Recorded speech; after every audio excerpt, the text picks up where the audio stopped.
everyone! Hi! Okay, welcome to the Thursday Dev Stream. I'm Winan, or better known as White Sheepy, and I have a very special guest once again. It's me, Metagame Mike. How's it going?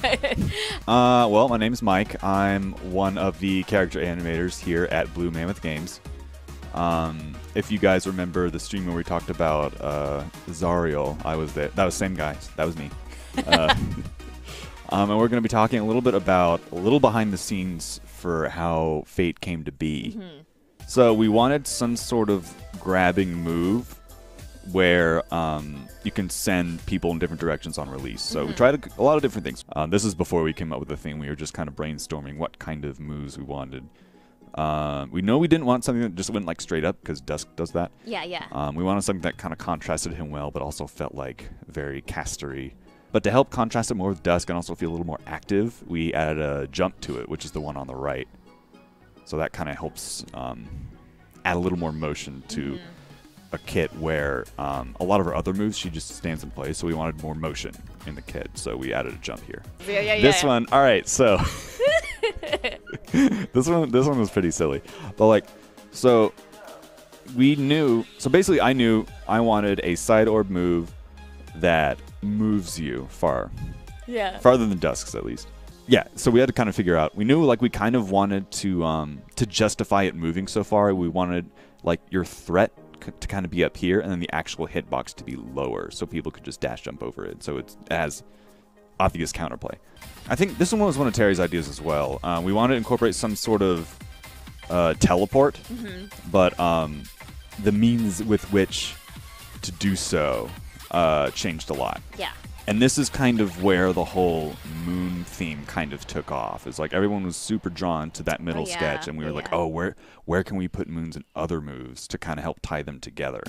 A lot of the times, the translation from mind to computer doesn't always happen, right? A lot of the times, I'll think of like a thing, and I'll think of a move or like how a move works, and in my head, I'm like, oh yeah, totally, this will totally work. It'll work great, no problems whatsoever. And then we'll try it out, we'll put it on the rig, and we'll test it, and we'll realize, wow, this move does not work at all. All right, so let's talk about this Nutrascythe here, because we got some interesting iterations. Yes.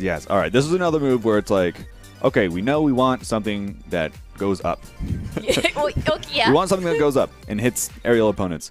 The top left is fun. This is when we were thinking some sort of spectral cat, some sort of conjurer. And then in the middle, we've got more cauldrons. Yep, that was a theme for a little while. Cauldrons was a theme. Yeah. At one point, we had cauldrons on like half the moveset we had, and then we ended up going with something more on the top right and also the bottom, where it's just more of like an energy blast that goes up. And then later, we decided to add the charge variant, where it has like 3 bursts instead of 1. I think I started with the bottom sketch first. Fun fact, this was originally a Zulzig. Way back in the day. He did something like that with his axe, like some sort of like he scraped the ground and like a projectile came out. I really like that move. But we didn't end up going with it. We went, I think, with like the bear trap one instead. That move's good too, but I remembered that and I was thinking, I want to put that in someone. And then Jade did that, I think it was Jade, did that sketch above that showed like, oh, we could add some more like kind of castery flair to it if it kind of works like almost like a rifle. Like you kind of like charge it up by like spinning and then it goes off and shoots this like thing. An energy blast. Yeah. Oh, I saw a good question. What is it? Yeah. I think it was like, what was the hardest part to animate? Oh, yeah. I remember the side orb was tricky because she does a little jump at the beginning, and matching up her jump arc with the effects that go underneath that doesn't arc with her, that was definitely a challenge. That was probably the hardest part of like just like frame by frame matching up that little part. I know Steven had a lot of headaches getting that figured out as well. But yeah, that was tricky. And then coordinating the jump with the landing on the star. Where did you get started and all that stuff? Sure, yeah. I studied animation at Savannah College of Art and Design, the Atlanta campus specifically.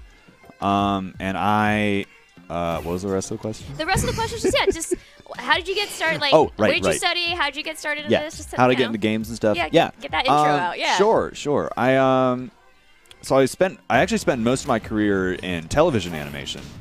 I worked on a lot of pilots. I worked on FX's Archer. I worked on a lot of Hulu shows. Yeah, when I heard Archer, I was like, whoa, yeah. what? Yeah, I was on Archer from season 5 through 7. I did a lot of freelance work. I did a lot of work for YouTubers even. If you guys are familiar with like the Game Grumps, I did a lot of cartoons for them. This is actually the first game I've ever worked on, fun fact. But I really like it. I think games is a better fit for me. It's a lot of loops, and I like doing loops. Loops are fun. Whereas like TV animation is much more like scene by scene, so it's definitely a different animal, but they both have their own merits for sure. I don't remember if Matt contacted me or I contacted Matt. I think Matt found me first. Okay. And then shortly after was one of the PAX Souths. I think it was PAX South 2 years ago, 3 years ago, something like that. And I met Matt, and we kind of chatted about stuff for a bit. And flash forward to a couple months later, here I am. Yeah.